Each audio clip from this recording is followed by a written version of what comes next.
तो आज हम जिस केस के बारे में डिस्कस करने वाले हैं वो एक बहुत ही इम्पोर्टेंट केस है। केस का नाम क्या है? Gloster grammar school case. इस केस के बारे में रीड करने से पहले हम लोग समझते हैं कि ये कौन सी मैगजीन के ऊपर बेस्ड है। ये जो मैगजीन के ऊपर बेस्ड है वो है डैमनम सेम इंजुरिया। इसका मतलब क्या है?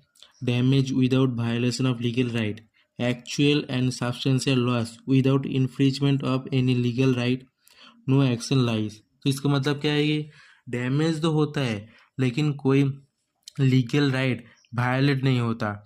इसकी वजह से कोई एक्शन भी नहीं लिया जा सकता इस केस के बारे में। तो आइए इस केस को हम लोग पढ़ते हैं डिटेल्स में। केस में क्या क्या है पढ़ते हैं।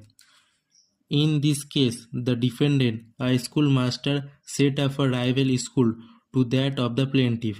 Because of the competition, the plaintiff had to reduce his fees.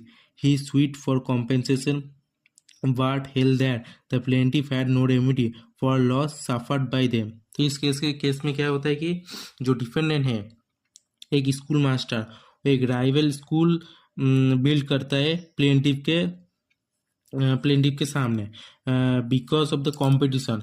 वो स्कूल खड़ा करता है एक राइवल।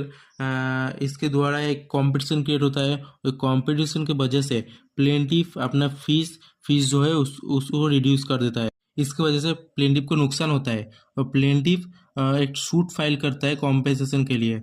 बट कोर्ट कहता है कि प्लेंटिफ को कोई रेमेडी नहीं मिलेगा। क्यों? क्योंकि उसको डैमेज तो हुआ है लेकिन यहाँ पर कोई लीगल राइट वायलेट नहीं हुआ है। तो आइए चलो अब पढ़ते हैं कि कोर्ट क्या कहता है इसके बारे में। कोर्ट से डैमनम में भी एब्सक्यू इंजुरिया। इधर एब्सक्यू मतलब क्या है? एब्सक्यू मतलब है विदाउट, मतलब है damage infringement of legal right के अलावा भी हो सकता है। As if I have a mill and my neighbours build another mill whereby the profit of my mill is diminished, I shall have no action against him although I am damage. यहाँ पर क्या कह रहा है कि अगर मेरे पास एक मील है और मेरा नेबर एक मील बिल्ड करता है, इसकी वजह से मेरा प्रॉफिट घट जाता है लेकिन मैं कोई इसके अगेंस्ट एक्शन नहीं ले सकता मेरे डैमेज होने के बावजूद।